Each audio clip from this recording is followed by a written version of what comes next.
Let's begin. Yes, sir. 17 songs, a shirt, a short, a hat worn backwards. Flowers were given 2 days ago. Tell me about it. Man. 2 days ago. But before we begin, ladies and gentlemen, Johnny Stimson. That was 2 days ago. 2 days ago. Tell me about it. Man. Well, I guess it starts like much farther back than even farther back than right before the pandemic. Like the first time that I kind of heard like maybe people are listening to my music in Indonesia. Of course, like I'm like a researcher, so I Googled like what are shows I can play in Indonesia. So I've like known about Java Jazz for a long time, and it was surreal, man. Like it was so special to finally get to be playing music again after the pandemic. I haven't got to do very much performances. This is like perfect timing, and to finally like there were so many documents, so many flights that like could have gone wrong, but like I made a deal with myself, like when you go out on stage, like don't just like fly through the set. For my own heart, like take a moment, take a pause, and just enjoy like that you're here right now. And it was just amazing. Like even getting to pass out flowers to people, like that was a special moment. Like it's something, this weekend was something I won't forget ever. So cool. So far from home. Yeah. All the way exactly 12 hours away from home for me. So it's the farthest from home I guess I can be, you know? Yeah, and it's been a heck, as you said, it goes further than that. But before we get to the pandemic, the past 2 weeks, man, like you've been from one country to the other. Yeah. Right. Korea was insane. 10,000 people. Yeah. You know, I could never imagine going so far from home and get very welcome in a place that you've probably, you know, not so familiar with. How was that like? Man, it's just like you described. It's like I'm not so familiar with each part, but part of just my dream and making music was like maybe someday, like if I can make a song that could help me like go on tour around the world. Like I love to travel. I love to learn about people, learn about different cultures. And so from this perspective of like getting to spend time in Korea, getting to come here to Indonesia, it's like that is part of the dream for me. And the icing on the cake is just I just ran out on the stage and there's 10,000 people out there. That's the icing on the cake? And it's like they sang the words along with me to not just like one song, but like so many songs. And there was just this energy that I could feel that it was just like, I felt like I could touch the energy. It was just like an amazing thing. This 2 weeks of just kind of craziness and schedule crazy. Yeah. It's just so worth it to get to do that. I don't believe in things happening overnight. Yeah. I believe hard work pays everything. Yeah. How did it all start? Man, I guess it's kind of started from when I was like a teenager, just being interested. Like I really, really fell in love with the Beatles. And it was at this formative time when I was like 14, 15 years old. And I had gotten a guitar. I'd like learned a few songs. And my dad's a big Beatles fan too. So he's like, man, you're getting pretty good on the guitar, but like you might learn a little bit about music theory if you like learn a little on the piano. And my dad, he has this great ear. He can just hear anything on the radio. Musician? No. Just play it. Yeah. Not professionally, but like he was going to be a band director. He like went to school for that. No way. And like halfway through, he was like wanting to marry my mom. He's like, I want to have a family. Maybe I'll be an accountant. So he like changed his degree. But he has this like still like to this day, I've met so many musicians and my dad has like the best ear. Wow. He can just hear anything and play it. So I got all into the Beatles, 14, 15 years old, and we sat at the piano and just like went through pretty much every Beatles song. And he said like, here's how to listen for the 4 chord. Here's how to listen for this type of sound. And like kind of explained to me his process of thinking about music. And it honestly, like those little memories, that's where it started. But it's like precious times for me because just spending that time with your dad, like it's just really cool to have their moment. And actually they came to Korea to see me perform. Wow. And it was just like this full circle feeling. But it really has been like a lot of years of practicing, learning the craft. And I feel like that's one of the biggest like things I've been looking at lately, just internally in my own life is like, wow, I can see these recordings of like when I was in high school, I had a band. I can hear my voice and stuff back then. And I never really wanted to be a singer. I was like wanting to write things, but I would be like, have my friends who are singers do it. And I felt like eventually, you know what, I just have to try this because I have so many songs, so many things I want to say. And over time, like I did not have a very good singing voice. And over time, like the muscle has developed and I've been able to improve. And like my songwriting, the pen has gotten a little bit better and improved over time. And what I'm like internalizing right now is look like to me how far I feel that I've come in just like the skill set and the development there, that it gets me excited of like, where will I go? Like, I think my voice could even just improve. I think I can make even better songs. And yeah, it kind of feels like the beginning, even though it's been many years of like working on it. Wow. Yeah. What helped you to gain that? Just that insight, you mean? Like, of thinking about it? I think that, you know, I don't know exactly where it comes from, but I feel like I just naturally, I am a learner. I like to learn. So I think, for me, it's like, I was like looking at YouTube videos, like how to sing, like how to produce music, stuff like that. Yeah. And even during this pandemic, it's like solidified a little bit more because I was working with other producers to help me like kind of bring my imagination to life and learning the language. I would always say like, I want this specific thing and I will play the instruments. Like I can play a lot of instruments, but I didn't know the technical details. No. And through this pandemic, like I had time to YouTube stuff and look up like how to kind of gain a little bit more technical expertise. And I find like, there's so much fun in that. It's different than writing music. It's a different thing. And I just really enjoy the learning process. Like since the beginning, has it always been spreading love and putting home in hearts? I think so. Yeah. I feel like I just kind of had a natural feeling of like, as soon as I learned like these Beatles songs and learning some chords, I was like, okay, that's great. I love the Beatles, but I want to say something myself.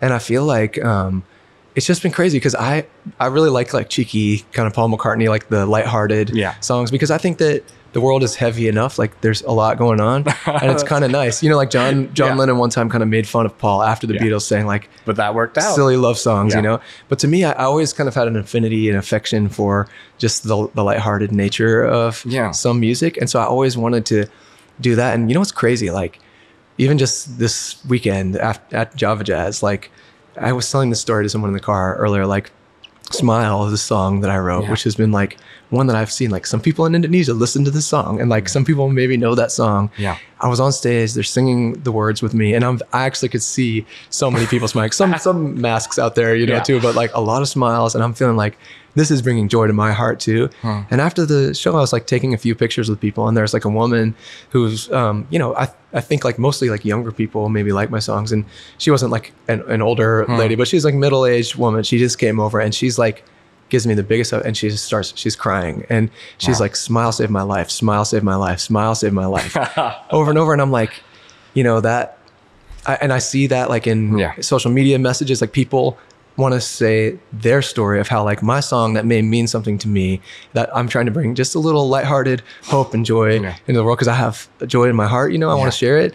It's like these little examples where it takes on like a much deeper meaning and like that lady, like I just want to hug her forever because I don't know what she's been through exactly, but I do feel like there's something in music that's really, really powerful. I think the best part about it is it comes from the heart to other people's heart. Yeah, and it's a whole new story to them. It's like totally connected and layered over their life. Whatever the story is, may be different. But I mean, talking about a love song, talking about songs from the heart, I think Honeymoon changed your life. Yeah, right? Totally.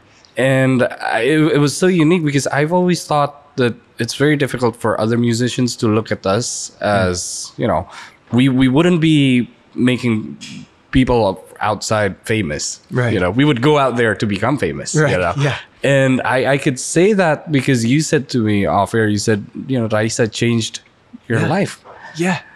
How is that? How did that happen? You know, I remember like the moment that I discovered that, and I was like in New York. I was traveling. My home's in Texas, and I was like subletting a room in New York to work with some producers. And like we had worked super late the night before, and I'm like waking up in the morning, like, okay, another studio day. Check my phone for text or whatever. And I saw Instagram, and I'm like, oh, wow, there's like a bunch of people followed me in the night, which isn't very normal for me. And I saw like a bunch of people from Indonesia, and I was tagged in some things like, hey, this singer Raisa, she just got married, and she used your song Honeymoon, and it was like, you know, within a week, I'm saying like it's playing on different radio stations. It's like climbing the charts over here. And I was like, okay, I got to go to Indonesia. And it kind of reframed this feeling of like, okay, what's my plan of like getting music? What was the first vision? You know, I think the first vision has always been like, we were talking about this earlier too, like write songs that are honest to my own heart and have a hope that people may connect with them. Yeah. You know, so full stop. So totally. That was like the goal. Yeah. So even with Honeymoon, like my wife wanted to dance to one of my other songs. Okay. Have you heard the song End of Time? There was one featuring Giselle here. You're like, had so much fun doing duet. So I had written that song like way before, and my wife wanted to dance to that for our wedding. Wow. She loves that. It's a love song, and I wrote it for her like way before honeymoon. And it was before Giselle, like we did the duet. It was just like a recording I had on my phone. And she's like, can we dance to that song? And for some reason, like I didn't feel great about it. I was like, like I love that song and it's for you, but I feel like that made us like kind of for our wedding, it's going to put the attention on me. And I don't want it to be about that. I don't want it to be like about Johnny's songs. And so I was like, let's dance to a Beatles song. Like I Will, that song? Yeah. She loves them too. And we were like, okay, we agreed on it. Yeah. And then like in these couple weeks leading up to the wedding, I'm like booking our honeymoon. And we're actually like, we went to Paris on our honeymoon. And so I had this little like line like, baby, every day's a honeymoon. Like it was in my head and I was like, oh, what the thing that made like not put the spotlight on me so much is like, what if I just actually write this for Bethany and I make it like a gift, like it's a surprise for her. And like this song, like sometimes I take 2 months to write a song. Like I just take a long time. And this one was like a couple hours. Like I just sat down and I was like, I had the one line. I was like, okay, we're going to Paris. I was like literally thinking about our actually honeymoon. Everything. Yeah. This was you at home?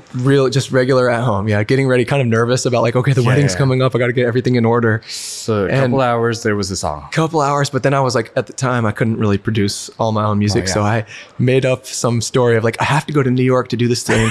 And I like worked with my couple friends to like secretly record the song. And I surprised her at the wedding, like for our first dance. And that moment to me, like she's like head on my shoulder, she's crying, like super special for her. And to me, I was like, I really meant that thing. Like if I'm never a star, but I've got my guitar, I'll be singing songs to you. I felt like this is like something that I really wrote just for myself. Like I didn't expect or anticipate that some famous person across the world. Well, it was made for one moment. It was made for one person. Yeah. And to me, that's like, that was the lesson was over time. Now, like looking back at it, it's a good reminder, like write the thing that's in your heart, not like what I'm hoping that people may expect from me or like what may turn into a hit song or something. Of other people. Yeah. And it's just, I think maybe that honesty kind of came through and it was sort of the first example to me of it connecting to someone else. Is like somebody very famous over here, Raisa. Well, it was number 2 in the country for a while, right? Yeah, it was crazy. From that, then you sang to 8,000 people. Like just crazy. Yeah. It's surreal. Like I feel like my life is feeling like a dream right now, but it's not like something that's like an overnight. It's been a long-term build up to it. And finally, there it is. But I think it's very unique again for me to hear that story because people travel abroad. But what does that tell you about the global audience? I think that it's just like a really interesting time in human history right now, and it feels to me like, for sure, it's the best time if you want to make music and like be a musician. If you have something in your heart you want to say, it's the easiest time in human history to potentially connect with the biggest audience ever.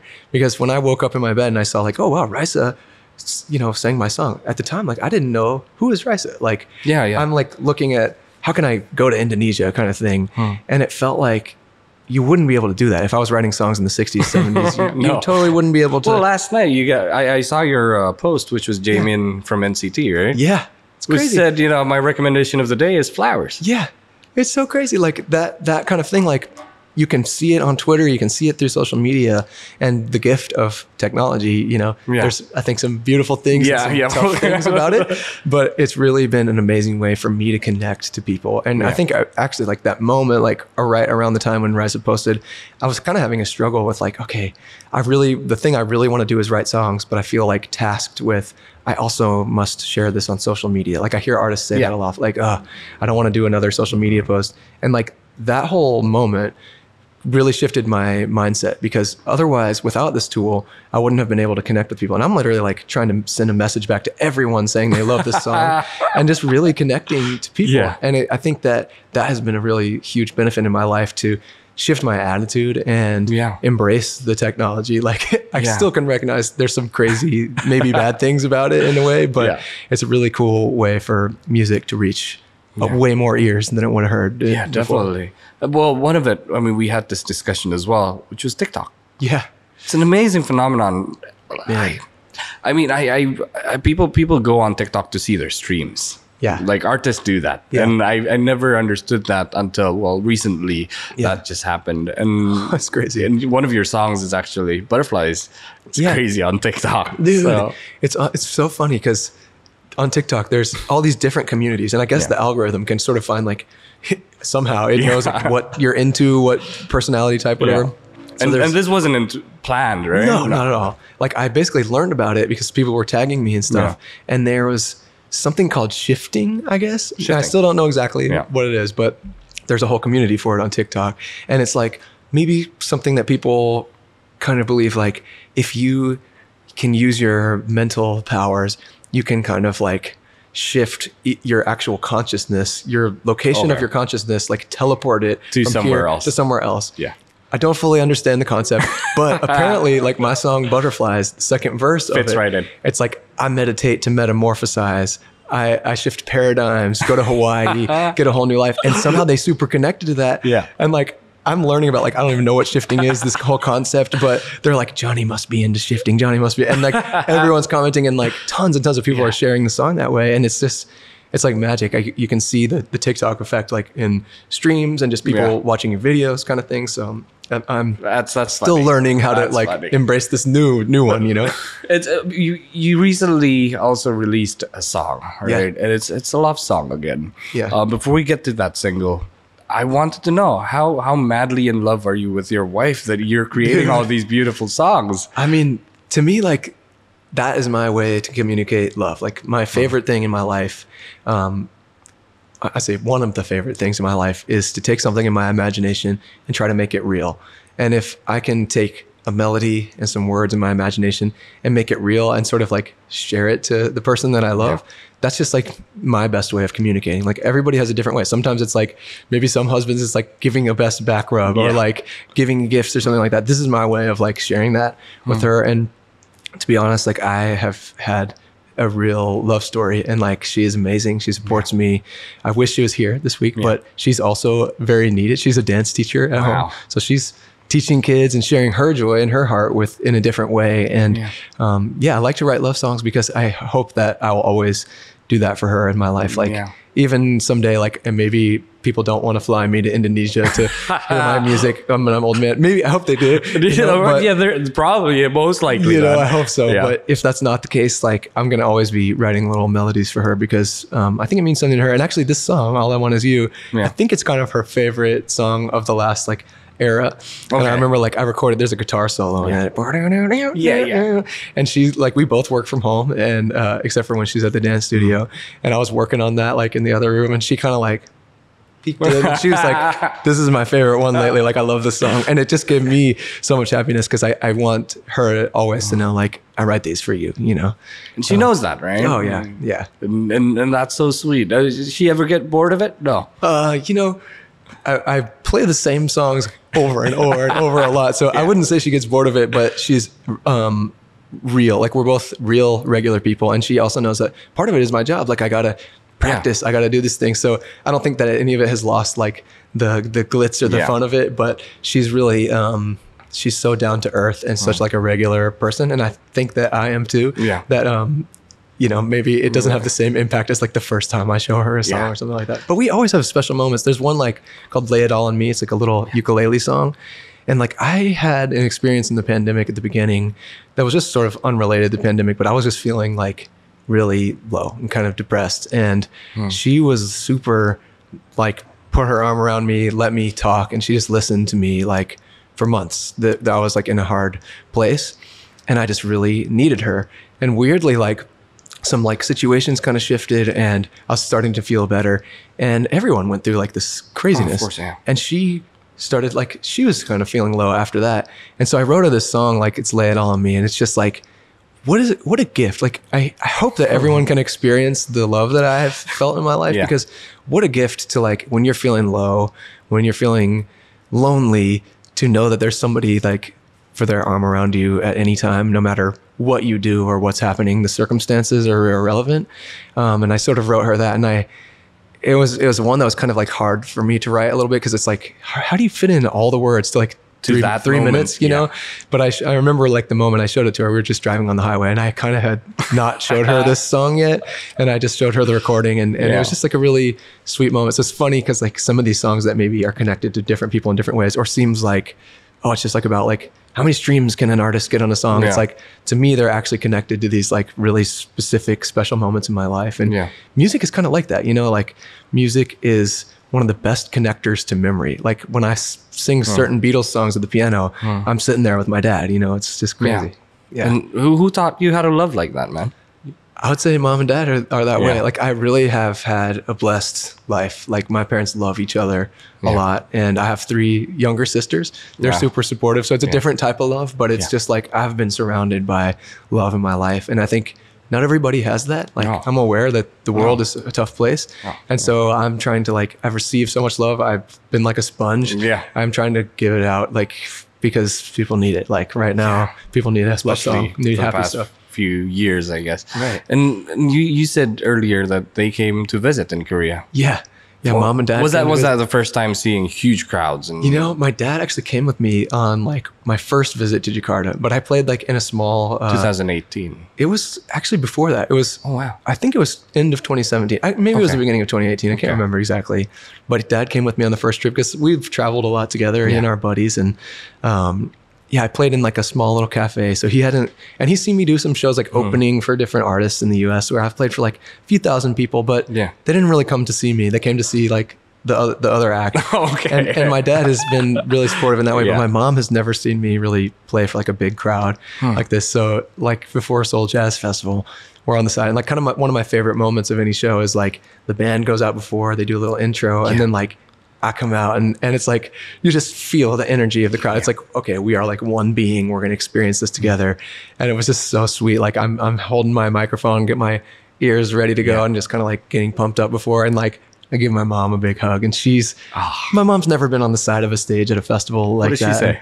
She just, I think she cried, you know, she just like loved the moment and seeing it, because they've seen me in a lot of ups and downs in life. And just I think they're proud. Yeah. Of course they are.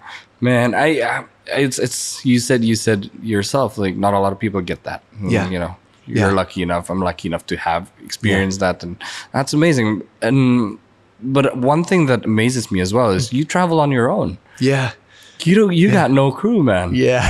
what is? I mean, you're capable of that. Like you could have had someone with you, man. I have this amazing friend. His name is Sean, and he's become my manager. Like he was kind of helping me in like a tough like business choice. Like I had to make some business choices, and we kind of met this way. Yeah. And he eventually, like, it made sense for him to kind of be my manager.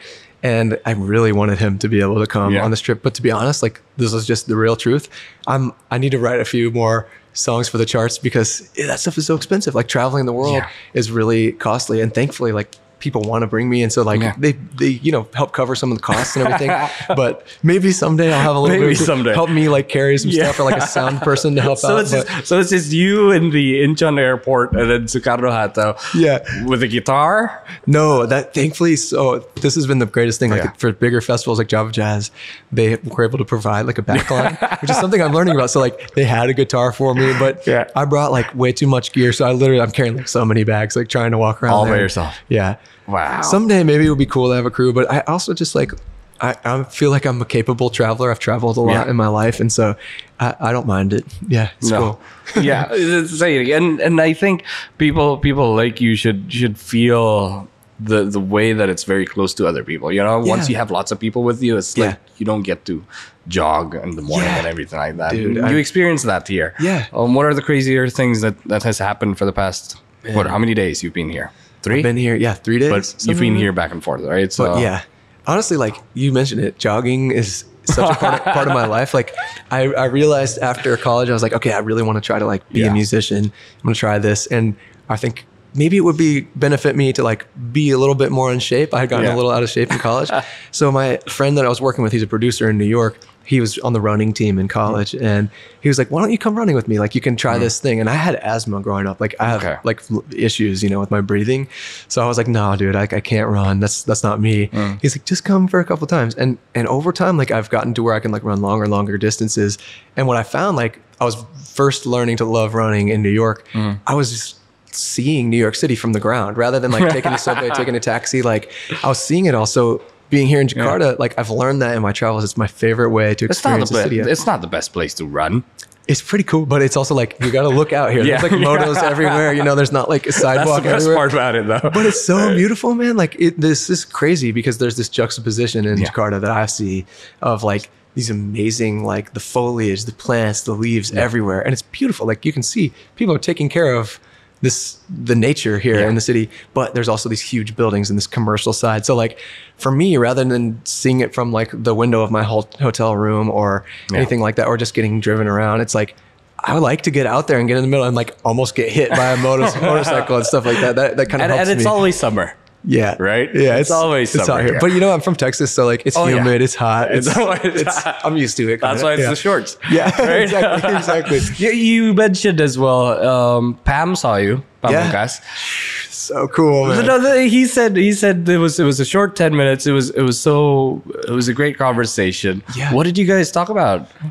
I think I just talked to tell him because I'm such a fan of his, and like Are you saying this because you're a fan? You're really a fan, or is this? Like... Well, I learned about him on like I think the first trip to Indonesia because of course like I went out a few times like with friends I had met on the first trip, and I was seeing these like in Jakarta. There's these amazing cover bands everywhere, and I was like, I'm inspired. I better go home and practice my guitar. I better like get better so I can get to this level. But I was like asking people like, okay, who are the cool bands around town? What's cool?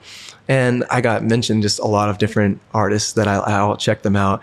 And Pam, I just identified with his music a little bit because I read about his story a little bit, and just he kind of came from this love of the Beatles also. Yes. And I think we have a similar like kind of melodic sensibility. That's what like initially drew me to his songs. And I heard that song, I Love You, But I'm Letting Go. Wow. And it was just the most like heartbreaking, real, serious lyric that like I just connected with it so much. And over the years, like I've listened to a lot of his stuff, and even like when he worked on new music before, he sometimes send it to me before and say like, hey, check this out, like give me feedback, which was amazing to me because I was becoming such a fan. And to get to meet him, like he's just this embodiment of like star power mixed with humility that is like, I don't know. I don't know if I've met somebody quite like him, even that short little meeting. I think no doubt he changed the game. Yeah. He changed the game. People are now writing songs in English. Yeah. People are smoking on stage, you know. Totally, you know, it's something small, but now it's like do whatever you want because you're an artist. Yeah. And we didn't have that. I think there was a barrier of that freedom in this country, especially. Yeah. Until we had maybe access. Feeling like I should do it this way because this is the way it's been done before. And then he kind of like he broke through the window. You broke the window, and this is what I'm gonna do. And that's one thing that's very beautiful about what's happening in this industry. Yeah. And thank you for visiting us. Thank you for doing Java Jazz. And what an honor! Like I know you love this country so much. So what are your plans? You know, I was supposed to go home like in 2 days, and there's just been like some amazing opportunities, like to meet you, to talk to people, and try to share my music with folks. But I was hoping that I may have a little bit extra time just to, because over the years I've actually made some really rich friendships, and I was like worried, like what if I have to just go home and I don't actually get to spend time with like a few people that I've grown to love, like, and I missed the last couple of years for the pandemic. So I just heard from like my manager before, and he got my flight changed. So I'm staying extra, and I'm actually planning, I hope, to finally, I haven't been there yet, but finally go to Bali for a couple of days. You've never been to Bali? No, because like my whole thought was like, I want to wait until my wife Bethany can come. Yeah. And my plan right now is I'm going to go for a couple of days, scope it out. And like I use Google Maps, so I like save little spots. So I'm going to find like the cutest little spots that she's going to like, cool spa. And I'm going to mark it. And then I'm planning a tour for the fall, hoping to end here and bring her out for the show. And then we go to Bali for like a week after that, and like really experience it together, you know. That's great. That's my plan anyway. That's the plan. You also said there's going to be a tour, so talk about that. Well, it's kind of coming together, you know. It's like I had a phone call like when I was in Seoul with like the team in America that's kind of like helping me figure out the best way to tour, because it's interesting, like COVID is in different places in different countries right now, so not everything is opened up yet. So nothing is quite sure yet, but a few dates finally are like solidified, and I've gotten like the people like interested for me to come here, coming back to Seoul and several other countries. So the plan is like in October. That's what it seems like. That's cool. And to do like Asia tour and actually like a few shows in the US at the end of it too, which will be really cool. And you're just getting started. Yeah, man. It's kind of new to me. Like even doing like some promo opportunities in Korea, playing these big festivals, like it's a new experience for me. And so I'm just trying to take the moment to breathe during the whole thing and just like enjoy it. Like you don't get the first chance at this again. Like when I played the Sky Avenue here a couple years ago, that's the first time I ever played for like a huge, you were there. You helped to organize it. Like when I did that, it's the first chance I've got to play in like a big arena like that. And like hearing my voice bounce off the wall in the back, like it's a new experience. And I just won't ever forget it. It's the same with like Java Jazz, like these couple things. It's the first time for me. So I'm just trying to learn from it and take it with me. It's like a memory. I'm happy for you, man. I'm happy for you. It's crazy. When you go home, who are you then? Oh man, regular guy. I'm taking care of the dog. I'm noticing like around here there's so many beautiful plants. Yeah. I have some amazing plants in the house. Yeah. So I will go home and be like a plant dad. And I will make sure to keep them all alive. Hopefully none of the plants died while I was gone. Yeah. I usually take care of that part instead of Bethany. But no, when I go home, truly like I've been very inspired on this trip. Yeah. Meeting Pam for 10 minutes, I was just like, man, I got to go home and write better songs. You know, like I have an album I'm working on. Okay. So I have about like 6 weeks, I think, of at home time to kind of really solidify the next part of the album. A lot of it's written, but I haven't like recorded every piece of it yet. Yeah. So I'm getting to work, man. I'm like ready to go home and like keep singing. Do it. You know, take a rest day maybe. As long as you don't overstay in Bali. Yeah. Because your manager's going to be on the phone telling you to go back home. Bethany's going to be like, where are you, dude? And I'm going to be like still sleeping in a hammock by the beach. I don't think 2 days is enough, but you know, do 2 days. I didn't want to do too much because I want to experience it for real with Bethany. Good, you know, because once you extend to the 3 days mark, then it's gonna be a week. Then it's gonna be 2, and then it's gonna be. Then I'm like looking at the website of like, how do I buy an apartment in Bali? Exactly, and then once have you ever rode a motorbike? Well, yeah, I actually have one at home. Yeah. Okay, so. Well, now that you know how to do that, don't do that in Bali because you'll be like, this is me. I'm home. This is life. No, don't do that. That was honestly, that's funny that you said that because that's kind of my plan. It's like I was going to try to rent a motorbike and just like drive up the coast and maybe get lost a little bit. Once you love doing that, then you know you're gonna be in love with that place. But yeah, do that. Enjoy your stay. Thank you for doing this, and dude, and I'm really happy. You know, you're very happy, and you know, doing what you do best. And I hope you continue making your music and let us enjoy whatever it's coming up. Thank you so much. Good luck with everything. And Johnny Stimson, thank you for being here. Thank you so much. And can I say too, like, part of the thing that I love about traveling is like, I love learning about different cultures, seeing the sights, like I said, like jogging on the ground and seeing it from the ground up. But the best part that I didn't know was going to happen is like friendships. Like, thank you for inviting me here, and just everyone here has been just so warm, and I hope that we'll get to kick it and hang, of course, on the future visits. Yeah, let's do that. All right, ladies and gentlemen, Johnny Stimson. Thank you so much. Thank you, bro. That was so fun.